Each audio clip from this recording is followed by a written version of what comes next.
Stay for the laughs. From the Wall Street Journal, no less. All right.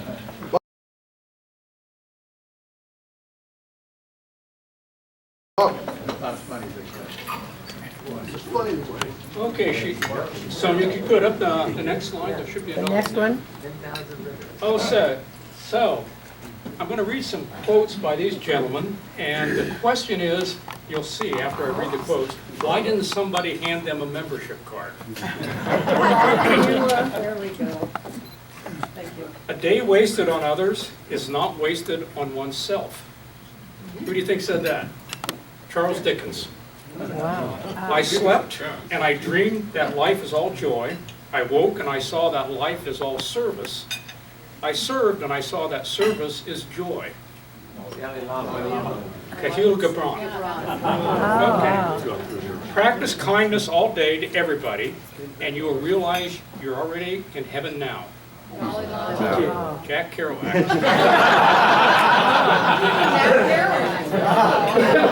Okay, my religion is very simple. My religion is kindness. That is the dollar. One who knows how to show and accept kindness will be a friend better than any possession.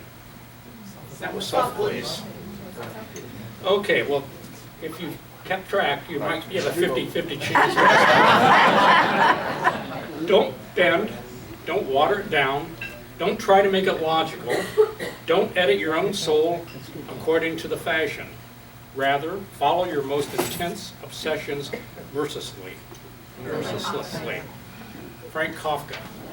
And finally, probably the most renowned physicist of, at least since Newton, or Leibniz, the ideals which have always shone before me and filled me with joy are goodness, beauty, and truth. That was Albert Einstein.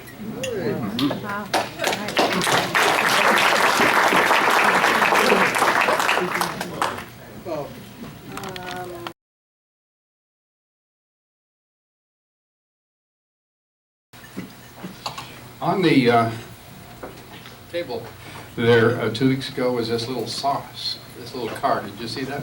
Yeah. And I picked it up and wondered what that was. And it said, Jason Black. That sounds kind of familiar. How could that be? That sounds like the Jason Black that we auditioned in 2000 with the Music Scholarship Committee. And so I went to look up in my records, and here's his application. Same guy. Wow. So who is Jason Black? He's a graduate of Granada High School. He won a Rotary Music Scholarship in 2002. He plays the piano and the trumpet and the organ. In 2002, he did a command performance with a brass quintet. In 2000, he was Livermore Amador Symphony Young Musician finalist. In 2002, he did a command performance on the piano. He's an outstanding speller. He won all kinds of spelling contests. He's also outstanding in math, and he's an Eagle Scout. And we can be proud that our music scholarship helped to launch this guy. And I talked with Michael, we tried to make contact with him and we're not successful, but Michael said he's got YouTube videos. So he's got 16 videos there. And so you can go get an idea of who he was. Now when you go look it up, be sure you use his middle name, Jason Lyle Black, because there are all kinds of Jason Blacks, but you'll bet you won't find him easily if you don't put Lyle in the middle. Thank you. Thank you.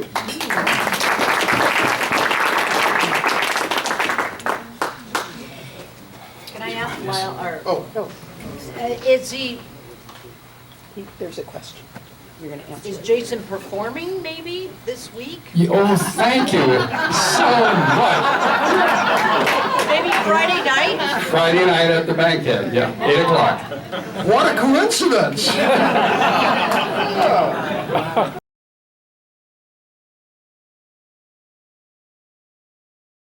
Thank you, Carol. Yvonne Hopkins, My House Weekend. Okay, so before I say anything, can we launch the video, please?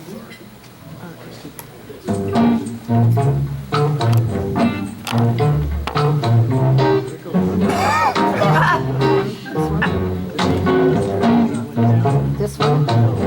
This one? I just did that. Which one's the name? This one.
Okay, so a picture's worth 1,000 words. I thought I'd just entertain the new members that haven't participated in the program before, and that sort of gives you a 2-minute preview. We're going to start sign-ups next week, and it really is pretty much what you saw. We'd like to have folks adopt a student for Saturday night. We'll be looking for drivers, and thanks to Paul for the ranch, and is Jackie here today? Because she hosts, there we go. She always hosts the potluck dinner, which none of the students that I've met yet have ever had a potluck dinner. So one of the things that always happens when we get ready to do sign-ups is I hear this, oh, I forgot to ask my spouse. I'll sign up next week. Anyway, does that sound familiar to anybody? Yeah. Yeah. So on the table, you'll see some yellow pieces of string. If you happen to be one of those kind of people who forgets, please take a string and tie it on your buttonhole, your finger, or whatever you need to remind yourself to ask your spouse. If you need more string, I brought extra. And I also put a little sign there, and yes, it was upside down on purpose because I wanted people to pick it up, turn it over, and go, what's this string for? So. Sign-ups start next week. I will start looking for host families and drivers. That's it. Thank you. Do you know anybody in the media business? I thought so. All right. Well done. All right. Pat McMiniman.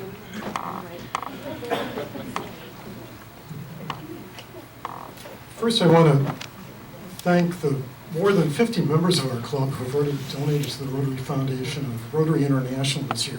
It's greatly appreciated, but we still need everyone's help to continue to achieve our goals for this year. So don't hesitate to give Glenn Kubiak a check made out to the Rotary Foundation. Or That was an important point. yes, right. Or talk with me during the meeting.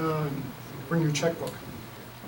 So today, President Jay, President-elect Carolyn, and I recognize the following members of our club for their generosity to the Rotary Foundation of Rotary International and ask them to join us at the podium. I was looking for Tim Berry, but I didn't see Tim. I think everyone else is here, but no Tim Berry. So Linda Tenney, Vern Green, Linda was here just a few minutes ago. Right there. There, come on up. Mark Roberts and John Hudson.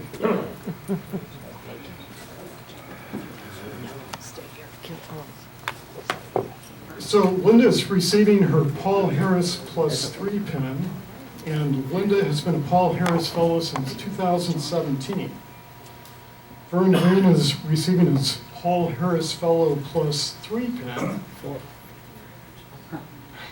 Yeah, we'll correct that if necessary. And Vern's been a Paul Harris Fellow since 1996. And Vern is about to make his daughter a Paul Harris Fellow, and that's a work in progress that will take place in the next several weeks or months. If you guys can all get friendly.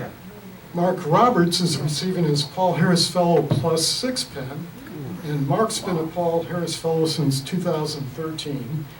And last but not least, and I'd like John to say a few words before we wrap this up, John Hudson is receiving his Paul Harris Fellow +7 pin.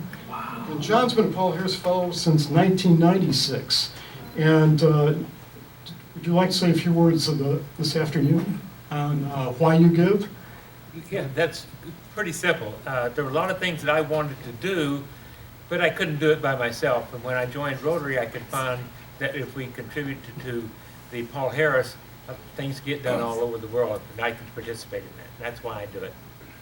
Great, thank you, John.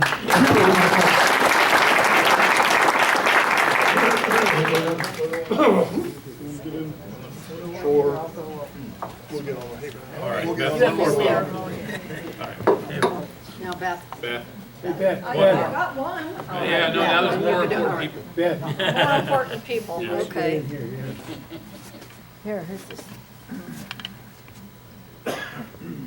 Let's see, get more people, there we go. I think, oh, I don't have Pat. Scoot in, Pat. Come on, Pat.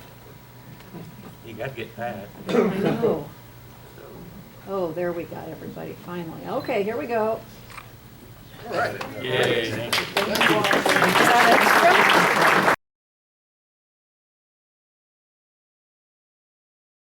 The history on this, can I have our newest member come up, Christina? Miss Christina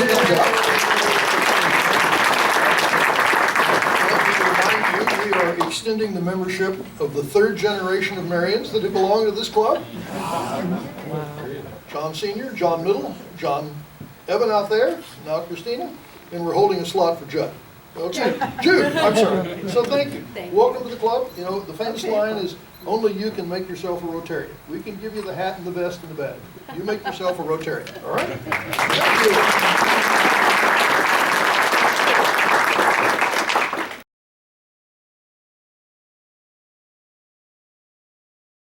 Carolyn, would you like to come up and introduce this wandering stranger? I was going to let you do that. Oh, you let me do that? Yes. Oh, all right. Well, it's a pleasure to introduce Roger Ailes. I've gotten to do this several times in several venues. It's so often I've run out of ways to embarrass him, so I can't do that.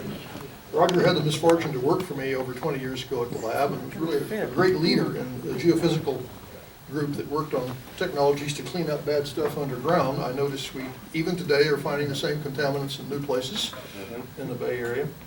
But Roger's moved on to bigger things, and in the last year or so has, for the state of California, run a big study on how we might approach carbon neutrality. So Carbon, Roger, not going to step on any of your lines. Come up and tell us about it. Thank you.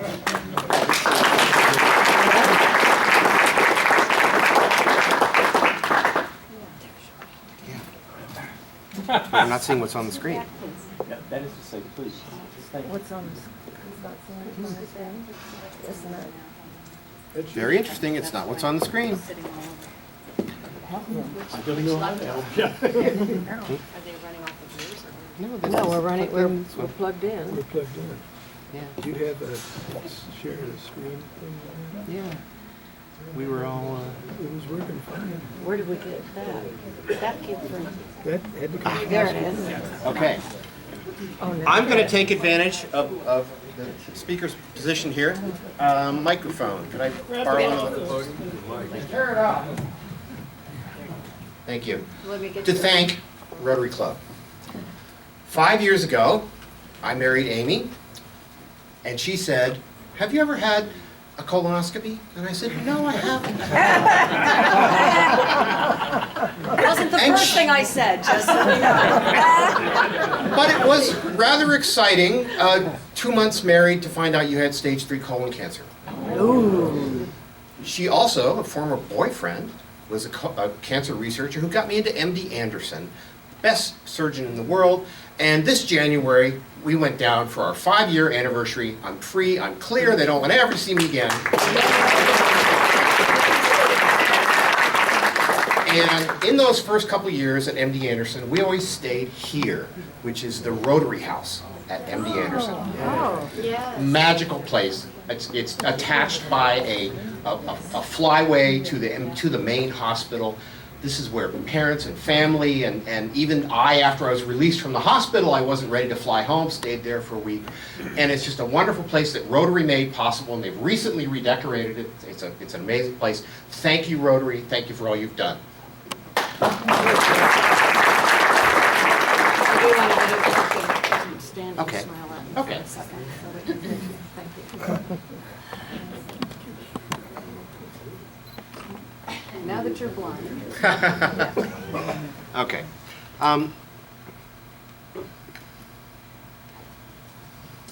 So, today, we're going to talk about climate. I apologize, some of you have heard me talk about this before. But we're going to talk about California's ambitions here. What can California do? What can California hope to get done?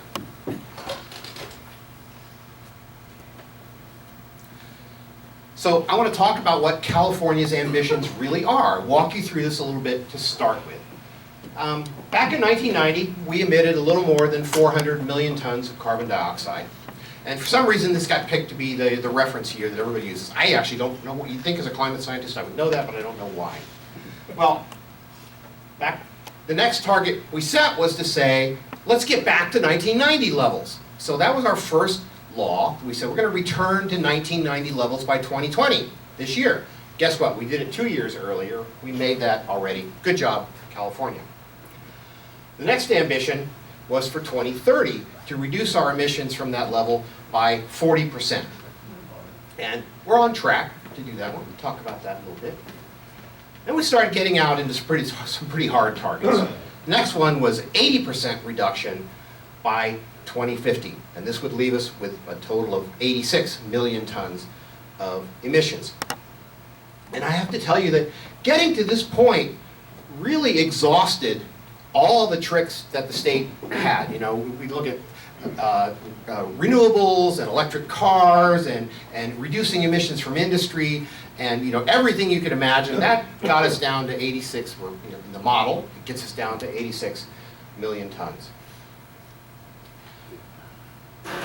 So we're on track. We think we can do that. This is pretty reasonable and, you know, I think quite achievable. But then, the United Nations put out its 1.5 degrees C report, which scared the hell out of everyone. Because we were going along thinking, well, maybe something like this will get us to 1.5 degrees C. And it turns out it won't. It doesn't even get us close because we've been too slow. We're still going to have too many emissions. And, you know, this is California. This is really what the whole world looks like as well. The next ambition that came out of this UN report was to say, we actually have to get to zero. We have to get to zero and we have to get below zero. So, California, we're pretty aggressive here. We said, we're going to get our zero level, and not 2050, we're going to back it up 5 years because we're better than everybody else.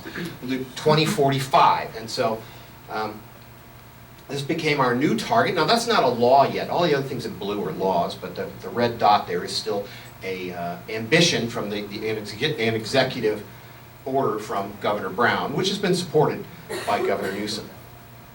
But you'll notice that there's a big problem. As most of you are businessmen in this room, you recognize there's a deficit there. We put everything we had into the yellow plan, and now the new plan is the red plan. And we don't have enough. There's just not enough there. Well, fortunately, at the laboratory, we've been looking at that, and this is the same that's true for the whole world. Everybody has this same problem. There's basically not enough out there. And yet we have to get to 0 and below. And a couple of years ago, I took this to Bill Goldstein, the director at Lawrence Livermore, and I said, you know, this is a nearly impossible problem. And he said, you're right, you better get started now. And you know, at the lab, we like problems like that. But we've been looking at what you do about this problem. After you've exhausted everything you've got, where do you get something else? And the answer is to do some new math. If you can't reduce emissions any further, then subtract carbon dioxide from the atmosphere. And this became the new mantra for what we're going to need to do to hit our climate targets. We're basically going to have to remove carbon dioxide that's already in the atmosphere. And that's how we're going to get to this 0 target, this red, by adding a negative number. And we call this negative emissions. I know that's a little clumsy, but it's what it is. We're taking advantage of this new math. And so we looked at what California needed to do. We've been looking at these technologies. Frankly, there's a bunch of real ridiculous things out there for negative emissions technologies. But lab, we said, what are the things that make sense? And we were looking at those. And we started talking to people in California about this. And they said, oh, well, how can you bring those technologies that make sense to California? Could you do a report on this? And we said, sure we could. And then there was about 6 months of bandying about who was going to pay for this report, because it turned out the state wasn't quite ready to pay for it. And so a bunch of philanthropies got involved in this, and they were very interested in doing this. Ultimately, one called ClimateWorks funded a $400,000 study at the laboratory to say, how can California get that green wedge? How can we subtract that much CO2 and meet our target of hitting net 0? Now, any of you who worked at the labs realize that getting money from a philanthropy is an entirely new thing. That's never happened before.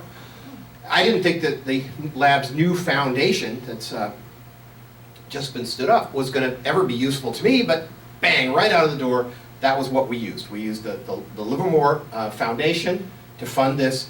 ClimateWorks gave the money to the foundation. The foundation contracted with us. We were able to take on this study. But what do we find?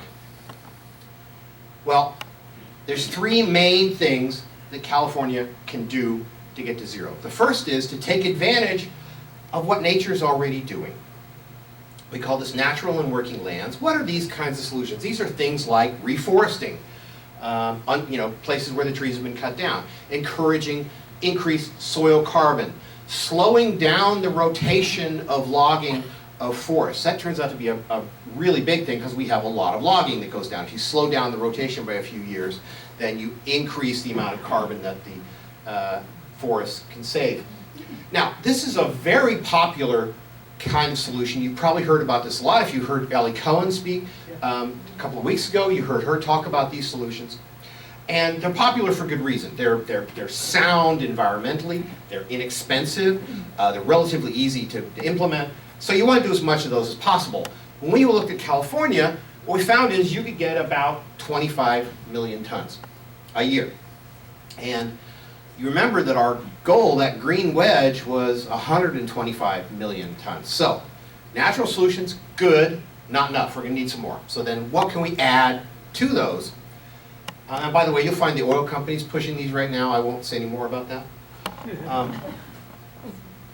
The next one is to take advantage of whatever else nature is doing for us. And it turns out that in California, there's an enormous amount of what we call waste biomass. What do I mean by that? I mean stuff that was was alive fairly recently and is dead now and is trash. So what's this include? This is almond shells. Million tons of almond shells in the state a year. It's the logging waste, the kind of thing you see here, all that, what gets left in the forest and either burned or just piled up there today. It's trash, it's sewage, it's all the agricultural waste that basically gets burned out in the Central Valley today and causes an air quality problem. Well, it turns out that all that biomass is half carbon. Half its weight is the atom carbon. And if you grab that carbon, you can take a tremendous amount of CO2 out of the air by taking advantage of that. So we looked at that. We get 83 million tons by doing that. And I'm going to talk to you a little bit about exactly how you do that, but basically you're going to turn that biomass into a fuel, and in the course of making it into a fuel, it turns out every time you do that, one molecule of carbon ends up in the fuel and one molecule ends up in the air. It just, the way the math works out. So though instead of letting that carbon go up into the air, we're going to grab it and hold on to it permanently. Well, you add those two up, we basically said we use all the natural solutions we can get, we use all the biomass in California, all 56 million tons of waste biomass, we'll commit it to that. Still not enough. Doesn't get us to our 125 million. This brings us to the third thing that many of you have heard about, which is called direct air capture. What the heck is that? That's building a machine like this one that's in Switzerland that removes CO2 from the air basically with a chemical process. And these machines are pretty efficient. They're pretty good at doing what they do. This company has them in 14 locations around the world. They work, but they're expensive today. That machine right there, you can sign up with that company and they will to pay them to remove carbon dioxide from the atmosphere for you, and it'll cost you about $900 a ton. That's a lot of money. Got to bring the price down. So, but we ran out of solutions in California. We needed that, so that's what we stuffed that in the end and say, okay, that's the last thing we'll use. So this is our overall set of solutions for California. But of course, this is not the way that policymakers want to see these things, or the wonks. You know, those of you who work at the lab don't want to see it this way. You want to see it this way. And this is basically a cumulative cost chart where the width of each of these bars, 25, right there, is 25 million tons of carbon dioxide that could be removed by natural solutions. Oh, this is this one that still says natural, look at that. And those natural solutions, basically as much as we can do, 25 million tons at $11 a ton on average. So that's the cheapest, so we're going to put it into the loading order first. We're going to use as much of that as we can. Then we get to these things where we start processing the biomass. There's a number of different ways that you process biomass, and we looked at 50 different pathways. You can make jet fuel, you can make diesel, you can make hydrogen.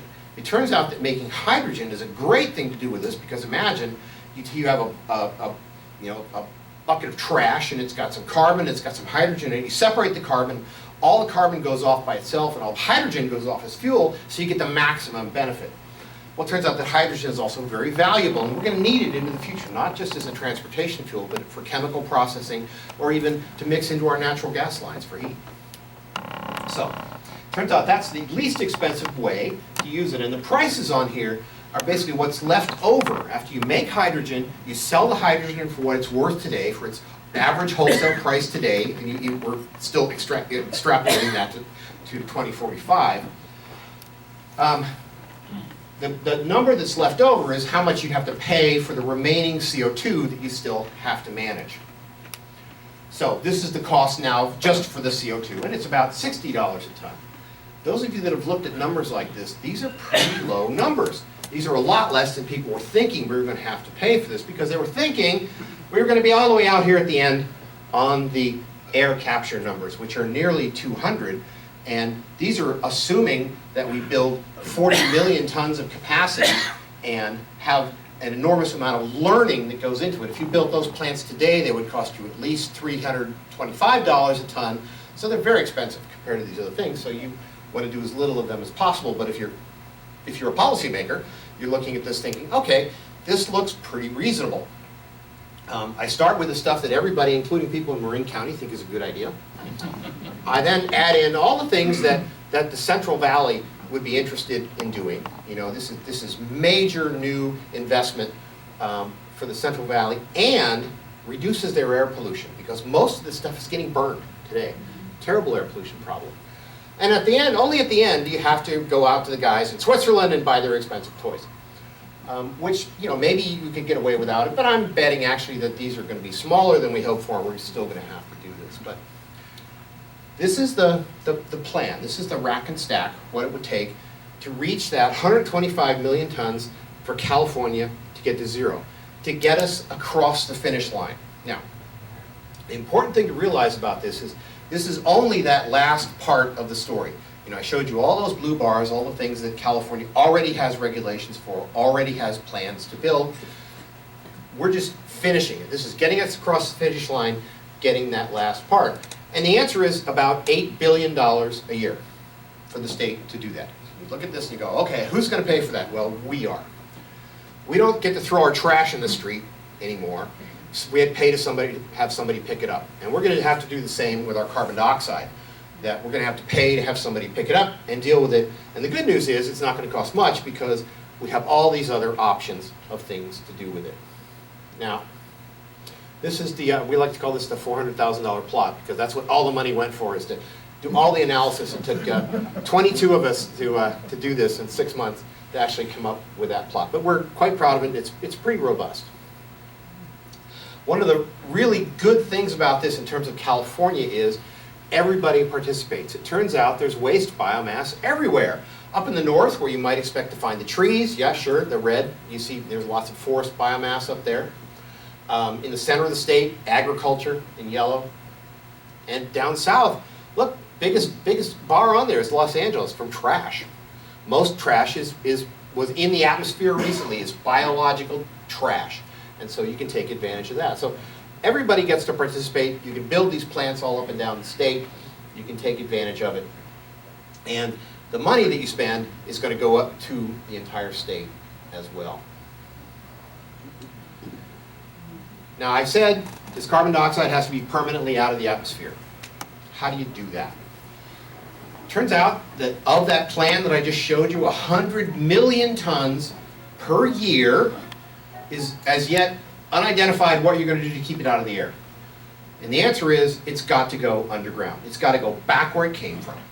It's got to go back into the rocks of the Central Valley that today produce a lot of oil.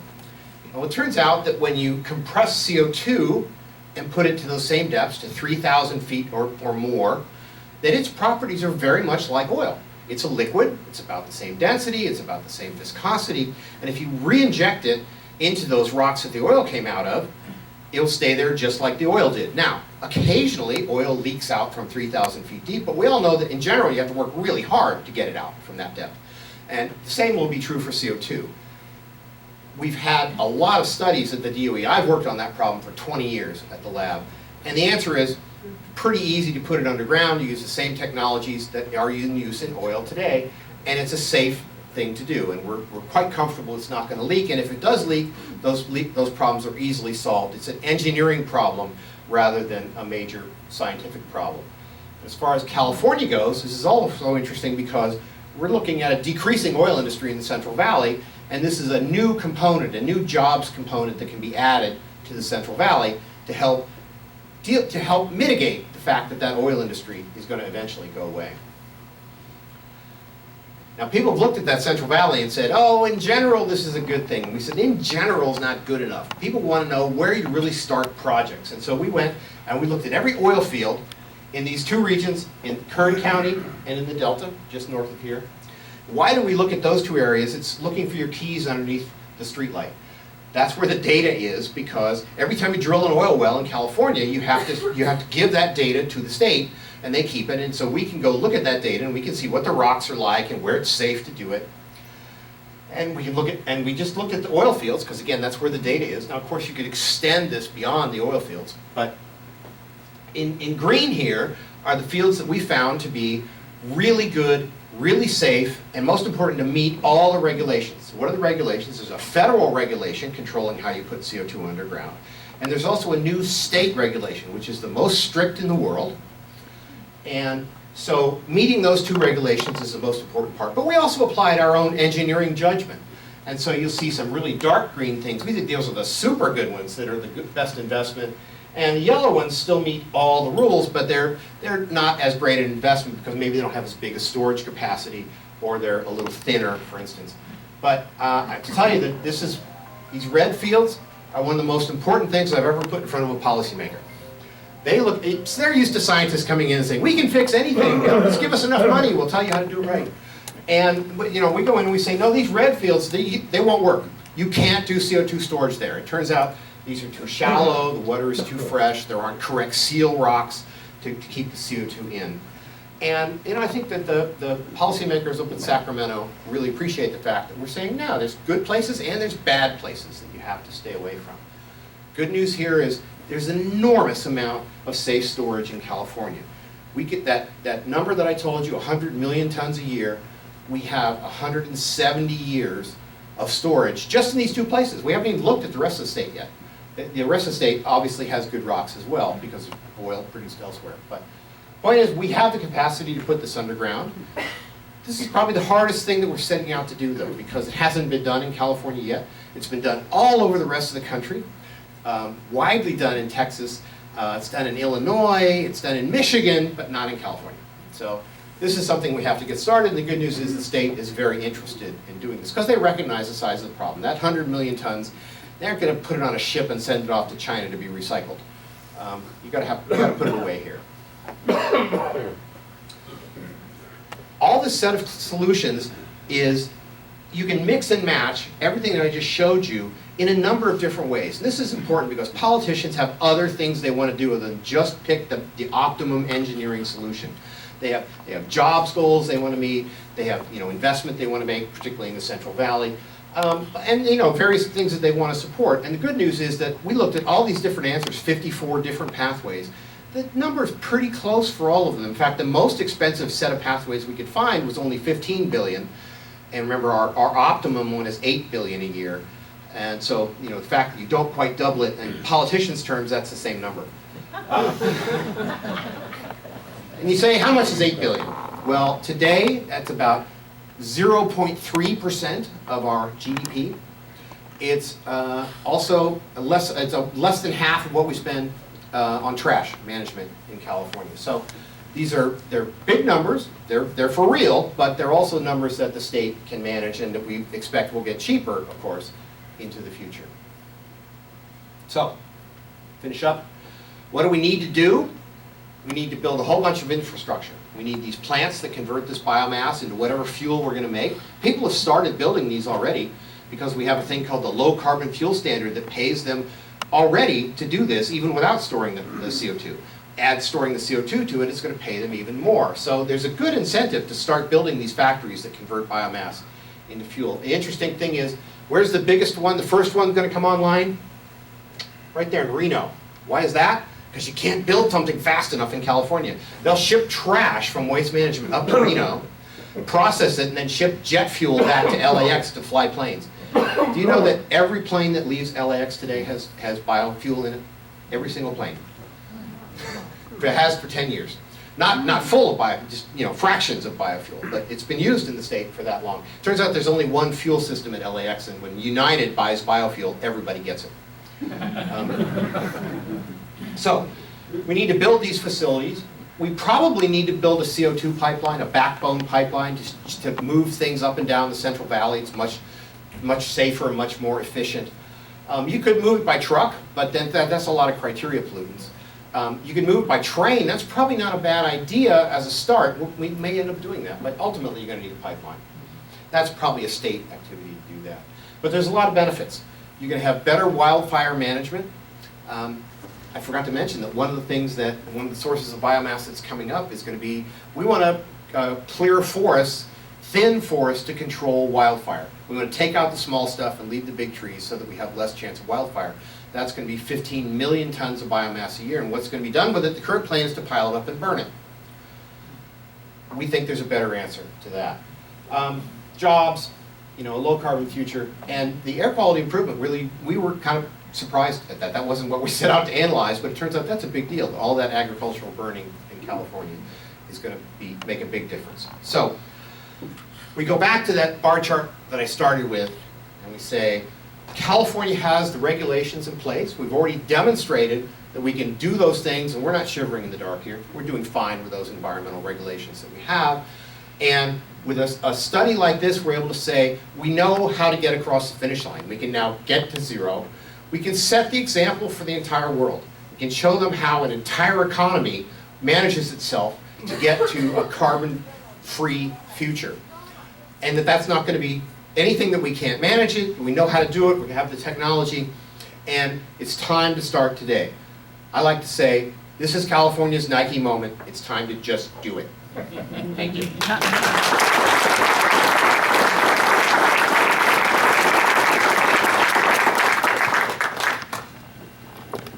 question, really? Are any of those techniques suitable for commercialization so that we could convince the big polluters in the world to buy them? The other countries. Yeah, so the question is, are those techniques available for big polluters to use? Moreover, as a profit to us. I think so, yes. The challenge here is that a lot of people have looked at biomass, and we've tried to make energy with biomass in this state and in this country, and it turns out it's kind of a crappy biomass energy source. You have to, a lot of trucks, and it doesn't work very well. But remember, it doesn't have much biomass in it, but it's a lot of carbon in it, so it's a lot better carbon source, and if your money is about the carbon, it's a better thing. So we're actually working with those companies, and I think that is very likely to be true. How is this processed? In other words, is this something which is burned? For example, you have all of the trees which are hauled down to a place which is then burned, and then the gas goes into something. How is this actually handled? Okay, if you've been to Stockton, you've seen a big plume coming up from behind the ships there, and that's a biomass burning plant today. This isn't like that. Biomass comes in just like that, goes into a heated furnace, but inside that heated furnace, it's completely enclosed. There's nothing released from it. You heat it up and everything turns into carbon dioxide, carbon monoxide, and hydrogen. And so you don't actually release any of the combusted material in there. You just heat it up and then you process that into whatever you're going to make. You make it into jet fuel or you make it into hydrogen and CO2. And so you don't have any, a small stream of things coming out, much less than it is today.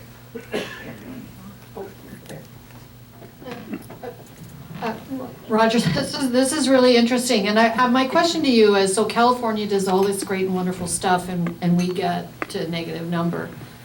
How about the rest of the country, and what's your feeling about the rest of the country buying into this? Yeah, I hear a lot of whining from the rest of the country. This is hard, we can't afford it, nobody knows how to do it. That's the thing that California's going to do. We're going to show them it can be done, show them how much it's going to cost, and we're going to export the technology to do it.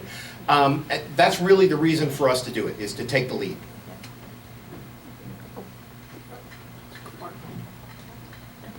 So did you say that this would cost $8 billion a year? With a B. With a B. So $200 a person in California a year. Yes. So for the cost of less than what most of us spend on lattes, you could basically, I mean, if you buy one latte a week, you're at way more than, $200 a year. So I like that. I mean, that just sort of seems almost too good to be true. No, so you basically said these three technologies all exist. It's all about just changing the way we do things we're already doing. There may be profit motives in here to bring that price down to the taxpayer. Exactly. And I was in a room a couple of weeks ago with a couple of cabinet secretaries from the Department of Conservation and the Department of Agriculture. And that was exactly their question. They went, okay, these incentives are already in place, the low carbon fuel standards in place. Why aren't these people building these things already? First answer is, they are. There's 5 of these under construction today. But they're not planning on managing their carbon dioxide, they're just doing it, they're doing half the job. But the second thing, and this is interesting, these guys need bank loans. These are think of them really as $500 million facilities, okay? You need a loan to do that, and the bank needs to know that you have a source of biomass into the future. If you were an oil company, this would be a known reserve. For these trash guys, though, the guys who want biomass, they need to have a contract. So the people who already have plants under construction either have contracts for agricultural waste or trash. The guys in Reno have a waste management contract. If the state was able to give them contracts for all this forest waste, they'd build them right today. So that's the thing that's holding it up. But this is something that's already underway. It's going to happen. Yes, can you describe briefly how the direct air capture works? Yeah, basically, you all know what lye is. Sodium hydroxide loves to suck up CO2 from the air. Basically, build a machine that generates that lye. You pass it through a cooling tower. It sucks up CO2 from the air, and then you process the lye to get the CO2 out as a pure liquid that you can then put underground. And this isn't really a question, Roger. It just happened when I was looking for some of the information about this after you introduced the speaker at the Ray DeRoe series. And I see there you've got a science and technology review report out on the lab's website. So if people want to take a deeper dive at this, you've got all kinds of examples and a little more in-depth treatment of a lot of these processes. Thank you. Love those clicks, yeah. Which issue? Was the one second last. I'll get it out to our club secretary, can send it out to everybody who's interested. And if you want to look at this report, or I prefer you look at the executive summary, which is 8 pages, as opposed to the report that's 170. If you just say LLNL carbon report, you'll come right to it on Google. Could you speak to the cost of establishing the infrastructure and kind of the scale? I mean, you mentioned 5 facilities. How many would we need ideally, roughly? About 100. And then the cost of the actual infrastructure? We ran a rough number on the investment that's required to get here. Now, the $8 billion is a levelized cost that includes all the capital per year, but when we looked at just the amount of capital you need, it's about $140 billion. Now, the interesting thing is, remember those blue bars that I showed you stepping down? To get to that last blue bar, Southern California Edison estimates for the state is going to cost $300 billion. The interesting thing about that is all that new electricity is actually going to be cheaper than what we're doing today and cheaper than gasoline we're buying today. And so actually, despite investing $300 billion, it'll actually save you money on your electric bill, on your total energy bill, sorry. All right, and then standing right next.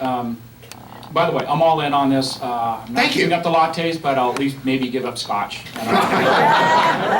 you're double. Okay. I would make that 200, maybe even 300. Being on fixed income and all. But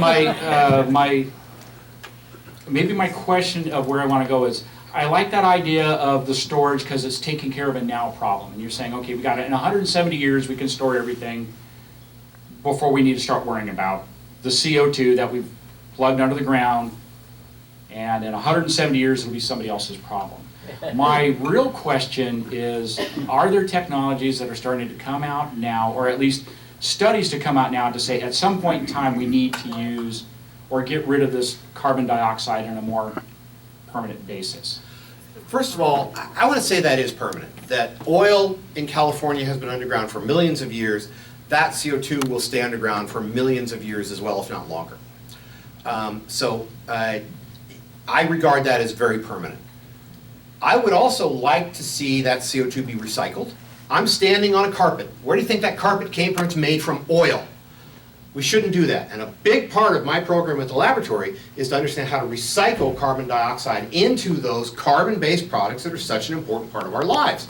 And so that's something that we want to do. And that's not actually all that, this carpet's not that permanent. Even in this hotel, it's eventually going to go. Sorry, did I say that? But you can neither deny nor confirm. I think he was next.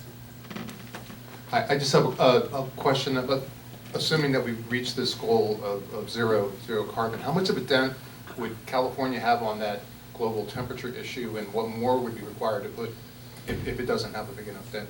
I'm just curious. Oh, Debbie Downer. I didn't want to imply that because it's a wonderful program, and I think it's certainly plausible. I was just curious.